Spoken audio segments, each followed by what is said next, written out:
পুলিশের সাবেক আইজিপি চৌধুরী আবদুল্লাহ আল মামুন ও এনটিএমসির সাবেক মহাপরিচালক জিয়াউল আহসান সহ ৬ জনকে গ্রেপ্তার দেখানোর নির্দেশ দিয়েছে আন্তর্জাতিক অপরাধ ট্রাইব্যুনাল। আগামী ১৯ ডিসেম্বর তদন্ত প্রতিবেদন জমা দেওয়ার নির্দেশ দেওয়া হয়েছে। বুধবার শুনানি শেষে পতিত আওয়ামী সরকারের আইনশৃঙ্খলা বাহিনীর সাবেক এই সদস্যদের গ্রেপ্তার দেখিয়ে কারাগারে পাঠানো হয়েছে। এর আগে সকালে কড়া নিরাপত্তার মধ্যে দুটি প্রিজন ভ্যানে করে তাদের ট্রাইব্যুনালে হাজির করা হয়। কাশিমপুর থেকে আসা প্রথম প্রিজন ভ্যানে মিরপুরের সাবেক ডিসি মোল্লা জসিমউদ্দিন, ঢাকার সাবেক এএসপি আবদুল্লাহিল কাফি, সাভার সার্কেলের এএসপি শাহিদুল ইসলাম, গুলশানের ওসি মাজহারুল ইসলাম, যাত্রাবাড়ি থানার ওসি আবুল হাসান ও ডিবি পরিদর্শক আরাফাত হোসেনকে আনা হয়। এর কিছুক্ষণ পর আরেকটি প্রিজন ভ্যানে সাবেক আইজিপি চৌধুরী আবদুল্লাহ আল মামুন ও সাবেক সেনা কর্মকর্তা জিয়াউল আহসানকে আনা হয়। জুলাই আগস্ট গণ আন্দোলনে হত্যাযজ্ঞ চালানোর অপরাধে বিভিন্ন থানায় করা মামলায় এসব কর্মকর্তারা এর মধ্যে আটক রয়েছেন। এর আগে গত ৩০ অক্টোবর মোল্লা জসিমউদ্দিন এবং ৩১ অক্টোবর শহীদুল ইসলামকে গ্রেপ্তারের পর ট্রাইব্যুনালের হাজির করা হলে দুই অভিযুক্তকে কারাগারে পাঠানোর নির্দেশ দেওয়া হয়।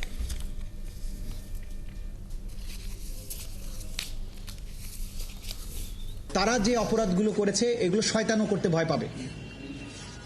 প্রত্যেকটা অফিসারের ব্যাপারে সুনির্দিষ্ট যে সমস্ত অভিযোগ ছিল সেগুলো আমরা সুনির্দিষ্টভাবে তুলে ধরেছি এবং আমরা আদালতকে অবহিত করেছি যে আমরা এই সমস্ত এভিডেন্স যা পাচ্ছি সেগুলো কালেক্ট করে আমাদের তদন্ত সংস্থা বিচারের উপযোগী করে আন্তর্জাতিক স্ট্যান্ডার্ড ফলো করে সমস্ত ডিজিটাল এভিডেন্স, লাইভ এভিডেন্স এমনভাবে আমরা আদালতের সামনে প্লেস করব ক্রিস্টাল ক্লিয়ারভাবে অপরাধীরা জানতে পারবে তাদের কি অপরাধ ছিল। গোটা বাংলাদেশ, গোটা দুনিয়া দেখবে এই বিচারটা স্বচ্ছ এবং ফেয়ার হয়েছে। সেই ধরনের এভিডেন্স প্রিপেয়ার করার জন্য আমাদের যুক্তিসঙ্গত সময় দরকার। আমরা ২ মাস চেয়েছিলাম, আদালত ১ মাস সময় দিয়েছেন। এ বিষয়ে আরো খবর নিয়ে ট্রাইব্যুনাল থেকে আমাদের সাথে যুক্ত হচ্ছেন সহকর্মী সৈকত সাদিক। সৈকত, যে ৮ জনকে গ্রেপ্তার দেখিয়ে কারাগারে পাঠাতে বলেছে ট্রাইব্যুনাল, তাদের পরবর্তী বিচার প্রক্রিয়া নিয়ে কি জেনেছেন?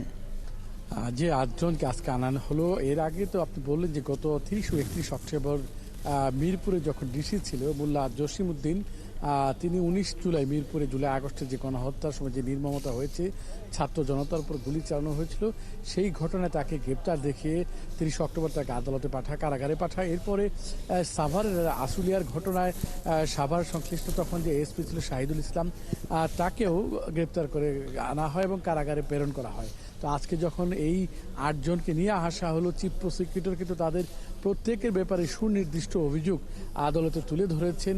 আদালতের সুনির্দিষ্ট অভিযোগের ভিত্তিতে তারা বলেছেন যে তাদের এই তদন্ত আরও যদি যথাযথ প্রমাণ করতে চান, তারা আরও তথ্য উপাত্ত সংগ্রহ করতে চান, এই জন্য তারা আরও ২ মাস সময় চেয়েছিলেন।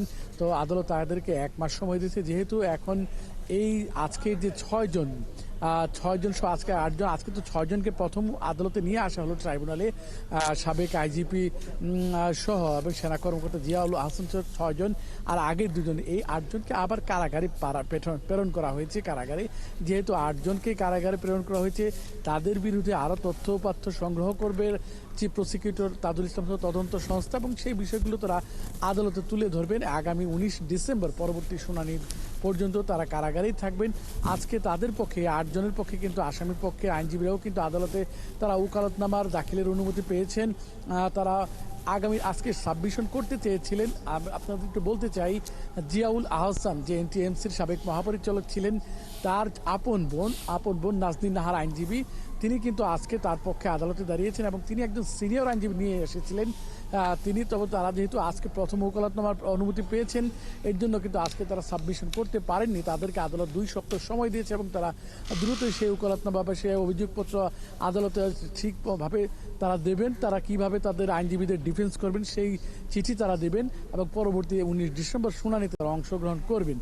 আপনাদের আসামির বিষয় একটু যদি আমি বলি, যে আসামি যে ৮ জনকে আজকে নিয়ে আসা হচ্ছিল ২টি প্রিজন করে, তখন তাদের যখন এজলাসে নিয়ে আসা হয়, ঢোকানো হয় এবং বের করা হয়, তাদের মধ্যে কিন্তু অনেকে বেশ বিমর্ষ ছিল। বিশেষ করে গুলশান থানার ওসি মাজহারুল ইসলাম, তাকে বাইরে যাওয়ার সময় যে বিমর্ষ দেখা যায় এবং এজলাসে তিনি কিন্তু বেশ বিমর্ষ ছিলেন, তিনি কান্নাকাটি করেছেন। যখন তার বিরুদ্ধে অভিযোগ দাখিল করা হয় তখন তিনি বেশ জোরালো স্বরে কান্নাকাটি করেন। তিনি বলেন যে এই 19 জুলাই এই ঘটনায় তিনি জড়িত ছিলেন না, তিনি সাভারেও কখনো উচিত ছিলেন না, তিনি গুলশান থানার উচিত ছিলেন এবং তিনি বলেন আমি বাঁচতে চাই। আসলে আজকে কিন্তু তাকে জিয়াউল আহসান যে সেনা কর্মকর্তা তাকে কিন্তু বেশ উদ্ধত্তপূর্ণ আচরণ করতে দেখা গেছে। তিনি তাকে যখন আদালত থেকে বের হয়ে যখন প্রিজন ভ্যানে উঠানো হয় তখন কিন্তু আইনশৃঙ্খলা বাহিনীর সদস্যদের সাথে তিনি উদ্ধত্তপূর্ণ ব্যবহার করেন। তিনি দাবি করেন তিনি আইনঘরে কখনো ছিলেন না, দায়িত্বে ছিলেন না, তিনি এনটিসি এর দায়িত্বে। সব মিলে যেসব আইন শৃঙ্খলা বাহিনী কর্মকর্তাদের আজকে নিয়ে আসা হয়েছিল তারা আগামী 19 ডিসেম্বর পর্যন্ত কিন্তু কারাগারেই থাকবে এবং তাদের বিরুদ্ধে আরও তথ্যপত্র এই প্রসিকিউটর তুলে আনবেন এবং খোঁজ খবর নেবেন এবং আগামী 1 মাস পর যখন প্রতিবেদন দেবেন তারপরে কিন্তু আদালত পরবর্তী সিদ্ধান্ত নেবেন। তো এখন পর্যন্ত সবাই কিন্তু কারাগারেই থাকবে। মুন্নি, এই হচ্ছে আজকে। এখন আর প্রত্যেক আসামিকে যেহেতু এখন 1:30টার দিকে এই ট্রাইব্যুনাল থেকে নিয়ে যাওয়া হয়েছে, আজকের মতো আদালতে কার্যক্রম শেষ হয়েছে। সাদিক, আপনি আছেন, খবর রাখতে থাকুন, সঙ্গেই থাকবেন। গণহত্যার দায়ে আইন শৃঙ্খলা বাহিনীর সাবেক 8 কর্মকর্তাকে গ্রেপ্তার দেখানোর নির্দেশ দিয়েছে ট্রাইব্যুনাল। তাদের পরবর্তী বিচার প্রক্রিয়া নিয়ে কথা বলতে আমাদের সঙ্গে যুক্ত ছিলেন সহকর্মী সৈকত সাদিক।